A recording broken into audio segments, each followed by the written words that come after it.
नमस्कार मित्रों, आशा है कि आप ठीक होंगे।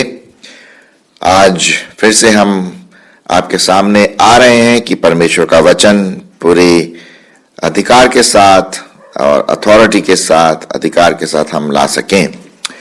आज मैं आपके सामने एक पैसेज पढ़ूंगा बाइबल में से और उसके ऊपर थोड़े विचार हम प्रकट करने की कोशिश करेंगे।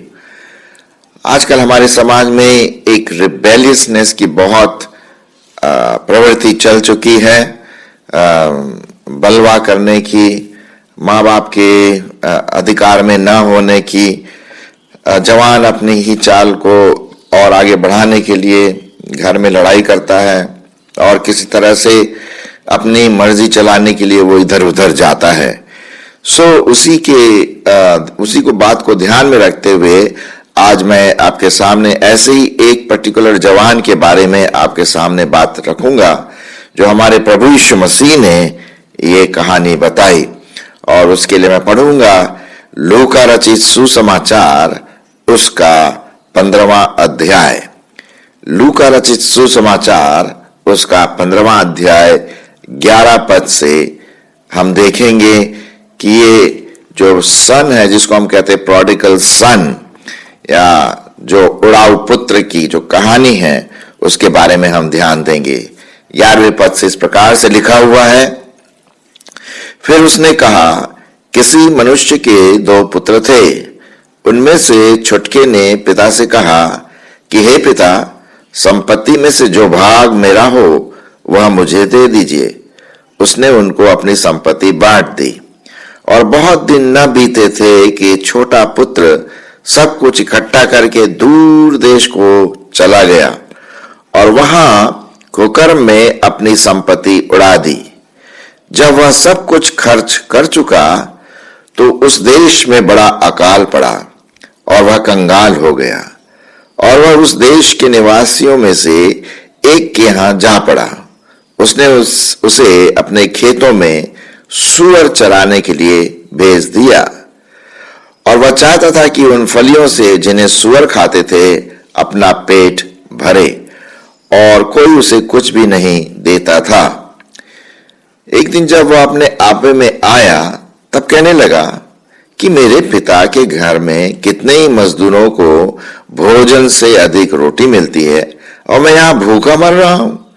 मैं उठकर अपने पिता के पास जाऊंगा और उससे कहूंगा कि पिताजी, मैंने स्वर्ग के विरोध में और तेरी दृष्टि में पाप किया है। अब इस योग्य नहीं रहा कि तेरा पुत्र कहलाऊं। मुझे अपने एक मजदूर की नाई रख ले। तब वह उठकर अपने पिता के पास चला। वह भी दूर ही था कि उसके पिता ने उसे देखकर तरस खाया और दौड़कर उसे गले लगाया और बहुत चूमा। पुत्र ने उससे कहा, पिताजी, मैंने स्वर्ग के विरोध में और तेरी दृष्टि में पाप किया है और अब इस योग्य नहीं रहा कि तेरा पुत्र कहलाऊं। परंतु पिता ने अपने दासों से कहा, फटाफट अच्छे से अच्छा वस्त्र निकाल कर उसे पहनाओ, उसके हाथ में अंगूठी और पांव में जूतियां पहनाओ, क्योंकि मेरा यह पुत्र मर गया था फिर जी उठा है, खो गया था अब मिल गया है, और वे आनंद करने लगे। हम देखते हैं यहां पर कि प्रभु यीशु मसीह ने ये बात, एक कहानी कही। हो सकता है ये सही भी हो और हो सकता है कि ये एक उदाहरण के रूप में कहा हो। दोस्तों, क्या हमारे समाज का एक प्रतिबिंब यहां पर नहीं दिखाई देता है? आइए थोड़ा सा हम इसके ऊपर विचार करें। लिखा हुआ है कि फिर उसने कहा 11वें पद में, किसी मनुष्य के 2 पुत्र थे। 12वें पद में, उनमें से छोटे वाले ने पिता से कहा कि हे पिता, संपत्ति में से जो भाग मेरा है वह मुझे दे दीजिए, और उसने उनको अपनी संपत्ति बांट दी।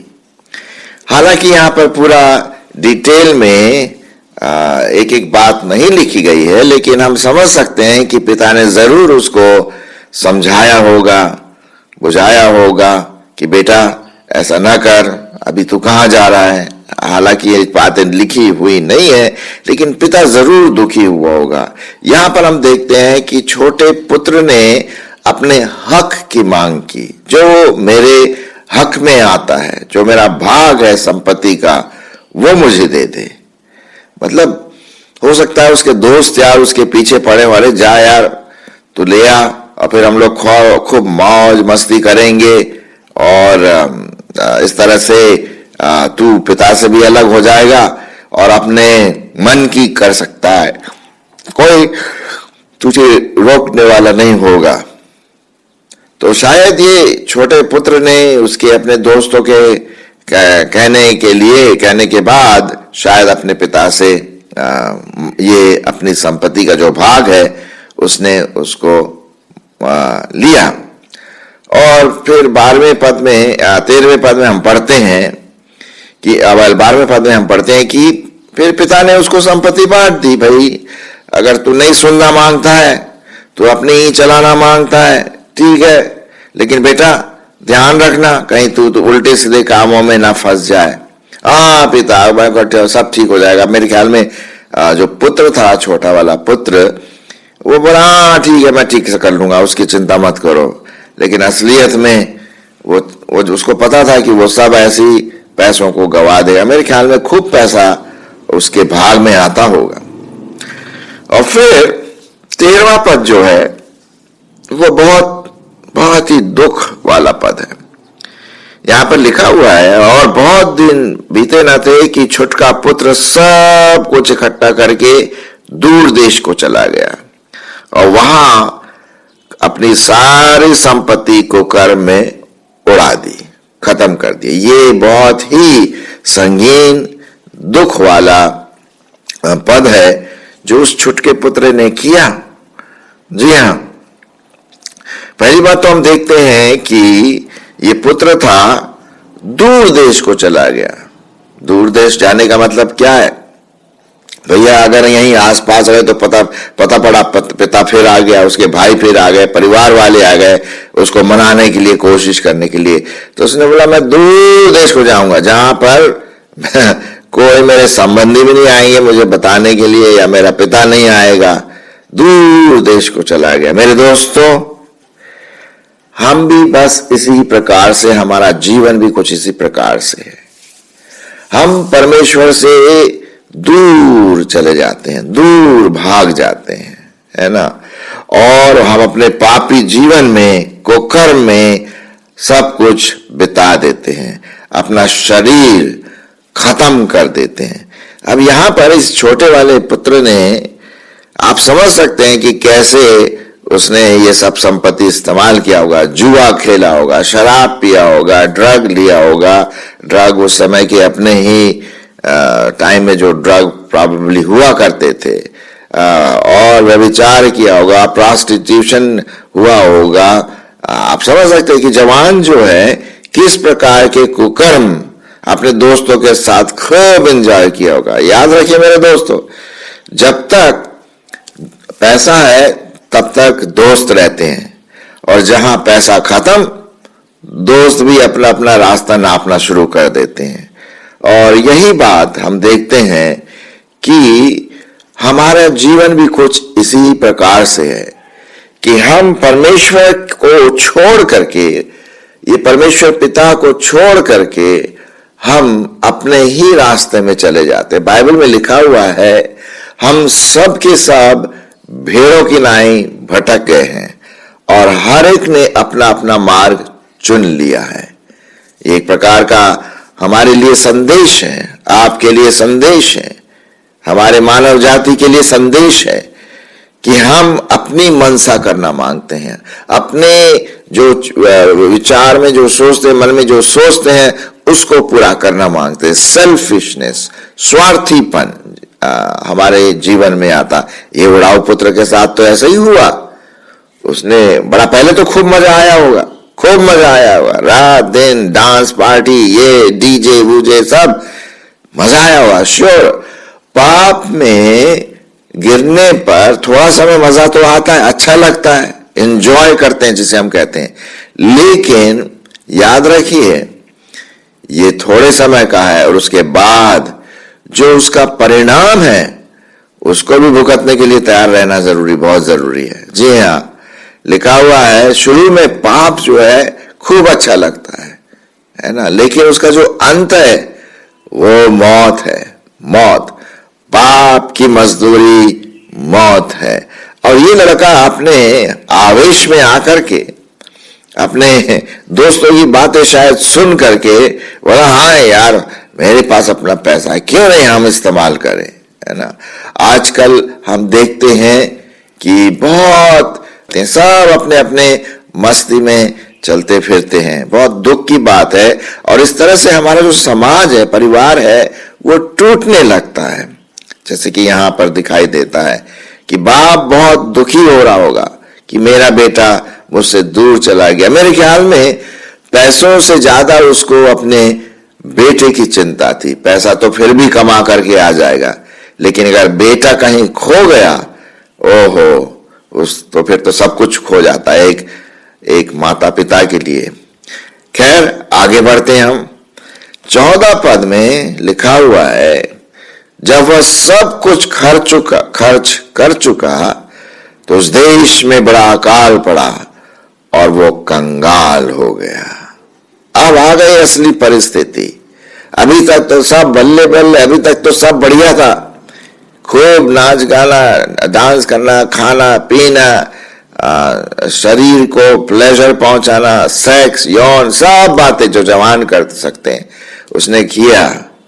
और धीरे धीरे मेरे ख्याल में जब दोस्तों ने देखा, यार अब इसका तो पैसा खत्म हो रहा है, निकल पड़ो, और वो अकेला पड़ गया। जब वह सब कुछ खर्च चुका तो उस देश में बड़ा अकाल पड़ा। ये समस्या है, कंगाल हो गया, कंगाल हो गया साहब।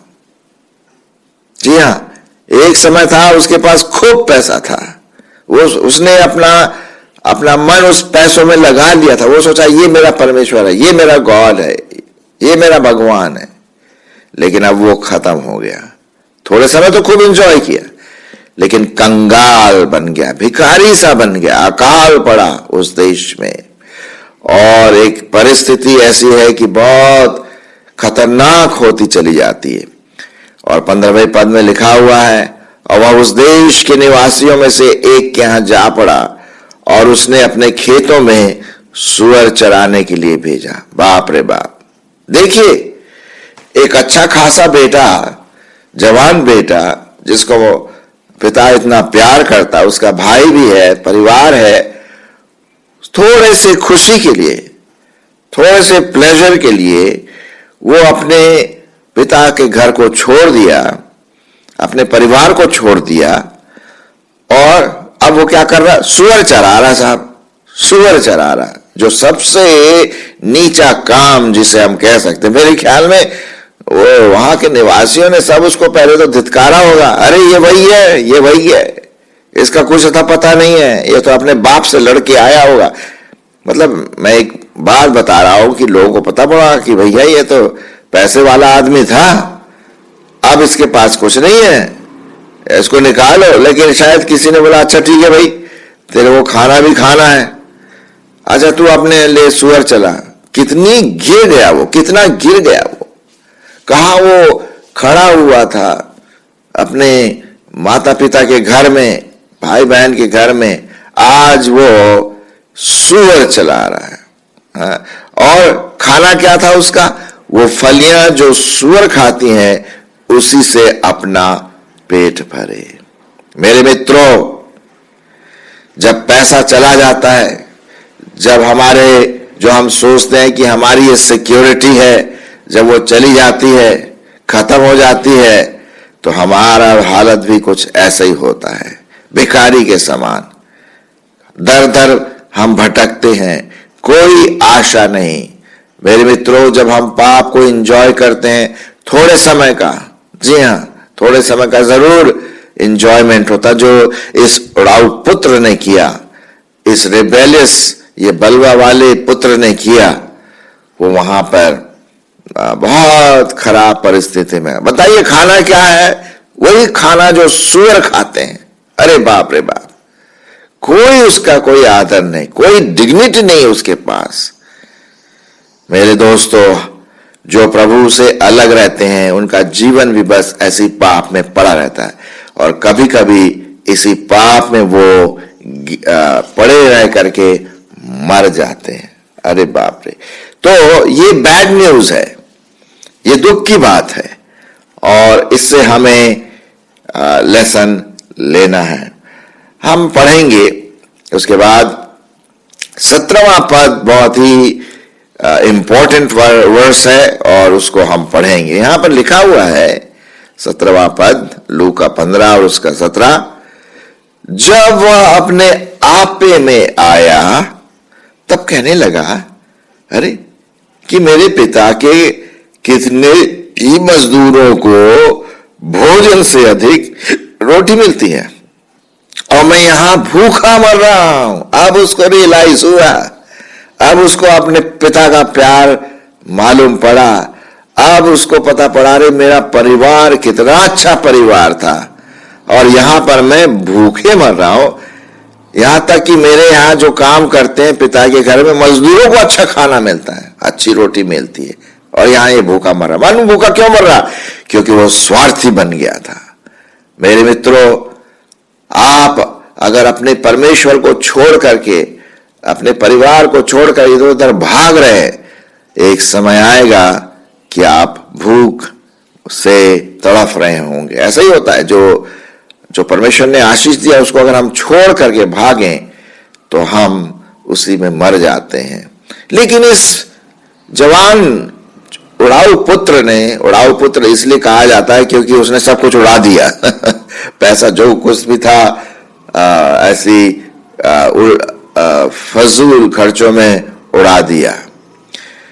तो हम देखते हैं यहां पर एक पछतावा होता है, वो अपने मन में सोचता है, और क्या है 18 पद, अब मैं उठकर अपने पिता के पास जाऊंगा और उससे कहूंगा कि पिताजी, मैंने स्वर्ग के विरोध में और तेरे दृष्टि में पाप किया है, अब इस योग्य नहीं रहा कि तेरा पुत्र कहलाऊं, मुझे बस अपने एक मजदूर के समान रख ले। अरे देखिए, ऐसा लग रहा है जिस प्रकार से यहां पर बातें लिखी हैं, उसके मजदूर भी उससे कई गुना अच्छे हैं। अब मजदूर भी याद आ रहा, पिता तो याद आ ही रहा है, अब मजदूर भी याद आ रहा है, मजदूर के समान रख ले, इतना वो गिर चुका था। मेरे दोस्तों, पाप में गिरना ये तो बहुत भयंकर बात है, लेकिन उस अवस्था में उठकर खड़े होना ये बहुत अच्छी बात है। यहां पर हम देखते हैं उसने पश्चाताप किया। जी हां, उसने पश्चाताप किया। पश्चाताप का मतलब क्या है?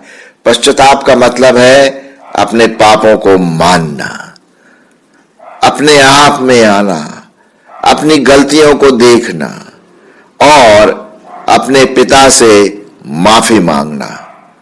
हाँ जी हाँ, ये है पछतावा। बिल्कुल वो अपने आप को नीचे गिरा दिया। मेरे दोस्तों, परमेश्वर भी यही चाहता है। उसने कहानी ये क्यों बताई? वो कहानी इसलिए बताई कि हम परमेश्वर से अलग हो गए, हम सबों ने अपना अपना मार्ग चुन लिया। यशाया की किताब में लिखा हुआ, हम सब के सब भेड़ के समान भटक गए। हर एक व्यक्ति स्वार्थी बन गया, अपनी सोचने लगा, पाप में गिर गया। और अब हमें पछतावा करना है, हमें अपने पापों को मानना है। और जैसे कि इस उड़ाऊ पुत्र ने कहा कि मैं उठकर अपने पिता के पास जाऊंगा, पिताजी मैं स्वर्ग के विरोध में और तेरी दृष्टि में पाप किया, ओ मेरे पिता मुझे माफ कर, और मुझे बस अपने एक मजदूर के समान रख ले, मेरे लिए इतना ही काफी है। सुनिए साहब, अभी उसकी स्थिति और पहले जब उसने पैसा मांगा होगा, बड़े उससे आवाज से निकाल के बोला होगा, मेरे पैसा दे, मैं जा रहा हूं यहां से। अब वो अपने आवाज को एक मजदूर के समान कम करके वो सोच रहा है कि काश मेरा पिता मुझे वापस लेकर के मुझे मजदूर के समान भी रख ले, कम से मुझे यहां तो नहीं बिताना पड़ेगा ये सब कंगाल के रूप में, एक भिखारी के रूप में। मेरे दोस्तों, अगर आपने अभी तक पछतावा नहीं किया है, यदि आपने अपने पापों से मन नहीं फिराया जैसे इस उड़ाऊ पुत्र ने फिराया, तो आप बहुत देर ना हो जाए आपके साथ। जी हां, इस उड़ाऊ पुत्र में एक बात तो हम अच्छी समझ सकते हैं, वो ये है, टाइम रहते हुए उसने उठ के कहा, अरे साहब मैं जाऊंगा, अपने पिता से माफी मांगूंगा, अपने परिवार से माफी मांगूंगा, और गिर करके यहां तक कहा कि मुझे मजदूर की नाई रख। अब देखते हैं 20वीं पद में क्या लिखा। 20वां पद, तब वह उठकर अपने पिता के पास चला, पश्चाताप किया। अब उसने उसको प्रैक्टिकल रूप देना शुरू किया। मन में पहले विचारा कि मैं ऐसा बोलूंगा, अपने मन में पश्चाताप करूंगा, पिता से ऐसा बोलूंगा, और उठकर वो चला गया। वो अभी दूर ही था कि उसके पिता ने उसे देखकर तरस खाया और दौड़कर उसे गले लगाया और बहुत चूमा। यहां पर हम देखते हैं कि शायद उसका पिता रोज अपने घर के सामने आंगन में बैठ करके अपनी उसे ओल्ड एज में देखता रहता होगा, शायद मेरा पुत्र जो चला गया था वो वापस आ जाए। हर दिन वो देखता रहता था, दूर से कभी देखा, अरे ये कौन आ रहा है, कहीं मेरा बेटा तो नहीं है। पास जब आया, नहीं ये नहीं है, नहीं है, नहीं, ओहो पता नहीं कैसा होगा मेरा पुत्र, कहां होगा, कब तक वो पैसा काम आएगा। मतलब इस प्रकार की चीज जरूर उस पिता ने सोचा होगा, क्योंकि उससे प्यार करता था। उसने कभी उसका तिरस्कार नहीं किया। पुत्र ने जरूर तिरस्कार किया पिता का, लेकिन पिता ने पुत्र का कोई तिरस्कार नहीं किया, उसको अपने दिल से नहीं निकाला। हां, दूर जरूर चला गया। मेरे मित्रों, यहां पर हम देखते हैं कि वो दिन आया जब अभी वो दूर ही था कि उसके पिता ने उसे देखकर क्या खाया, तरस खाया। उसकी जूतियां खराब हो गई, शायद जूतियां भी ना होंगी, उसके कपड़े फटे होंगे, शायद वो नहाया नहीं होगा, बदबू आ रही होगी, गंदा होगा, बाल बिखरे होंगे। ये कौन है, ये कौन भिखारी के समान चला रहा है, कहीं ये मेरा पुत्र तो नहीं है। मैं सोचता हूं कि ऐसा शायद उसके पिता ने सोचा होगा जब देखा। और जब वो पुत्र पास आता चला गया, उसके जान में जान आई और वो दौड़ कर, लिखा हुआ है दौड़ कर, वो पहचान लिया, ओह ओह ये तो मेरा पुत्र है, वो तो मेरा पुत्र है। उसने दौड़ कर उसे गले लगाया और बहुत चूमा। मेरे दोस्तों, मेरे मित्रों, परमेश्वर का प्रेम ऐसा ही है। जी हां, वो चाहता है कि हम पापी दशा से मोड़ करके हम अपने परमेश्वर पिता के पास वापस लौटे। वो परमेश्वर पिता इंतजार कर रहा है, वो इंतजार कर रहा है कि कब ये नौजवान मेरे पास आएगा, कब ये टीनेजर मेरे पास आएगा, कब ये बुजुर्ग मेरे पास आएगा। वो इंतजार कर रहा है उस घड़ी का जब हम उसके पास आएंगे और उससे कहेंगे, हे पिता मैंने पाप किया है। ये बात वहीं पर हम देखते हैं, पुत्र ने वहां जब उसको गले लगाया, बहुत चुमा। पुत्र भी सोचा होगा, यार देखो मेरा पिताजी कितना मेरा इंतजार कर रहा था, कितना मेरे से प्यार करता है। 21वें पद में हम पढ़ते हैं, पुत्र ने उससे कहा, पिताजी मैंने स्वर्ग के विरोध में और तेरी दृष्टि में पाप किया है और अब इस योग्य नहीं रहा कि तेरा पुत्र कहलाऊं। उसने अपने पाप को मान लिया, उसने अपने पाप को स्वीकार किया, उसने अपने आप को दीन किया और अपने पिता के सामने गिर गया, गिड़गिड़ाने लगा। मेरे मित्रों, हमें भी परमेश्वर के सामने आकर के गिड़गिड़ाना है, पापों से माफी मांगनी है, उसके पुत्र प्रभु यीशु मसीह पर विश्वास लाना है कि वो मेरे पापों के लिए मारा गया, गाड़ा गया, तीसरे दिन मुर्दों में से जी उठा। ऐसा विश्वास करके अपने पापों से पश्चाताप करके जब हम परमेश्वर के पास आते हैं तो वो बहुत खुश होता है। स्वर्ग में स्वर्गदूत आनंद करते हैं। पिता ने क्या कहा, 22वां पद, परंतु पिता ने अपने दासों से कहा, फटाफट अच्छे से अच्छा कपड़ा निकाल कर लाओ, उसे पहनाओ और उसके हाथ में अंगूठी और पांव में जूतियां पहनाओ। शायद उसने अंगूठी भी अपनी बेच दी होगी, उसके पांव में जूते भी नहीं थे, नंगा चला आ रहा है। हाँ, जब हम परमेश्वर के पिता के पास आते हैं तो परमेश्वर हमें माफ करके हमें अपने अनुग्रह से आशीषित करता है। फिर लिखा हुआ है, क्योंकि ये मेरा पुत्र खो गया था फिर जी उठा है, खो गया था मिल गया है, मर गया था जी उठा है, और वे आनंद करने लगे। मेरे मित्रों, क्या आपने अपना जीवन प्रभु यीशु मसीह के हाथ में सौंपा है? अगर आपने सौंपा है तो आप उसके पुत्र हैं और वो आपको आशीष देना मांगता है। हम पाप में मर गए थे, हम पाप में अलग हो गए थे, लेकिन अब हम जी गए हैं प्रभु यीशु मसीह में। हम खो गए थे, हम सब के सब खो गए थे पाप में, लेकिन अब हमारा मिलन परमेश्वर के साथ हो गया है जब हम प्रभु यीशु मसीह के पास आते हैं और सब आनंद करते हैं। स्वर्ग में जब एक पापी पश्चाताप करता है, बाइबल में लिखा है, सब उसके साथ, परमेश्वर के साथ स्वर्गदूत आनंद करते हैं। जी हां, परमेश्वर हमको पापी दशा से निकाल करके स्वर्ग में बिठाता है। क्या आप इसे ग्रहण करेंगे अपने जीवन में? जी हां, इसे आप ग्रहण करिए, इस दान को, और अपने पापों से पश्चाताप करके उसके पास आइए। वो आपका इंतजार कर रहा है। परमेश्वर आपको आशीष दे।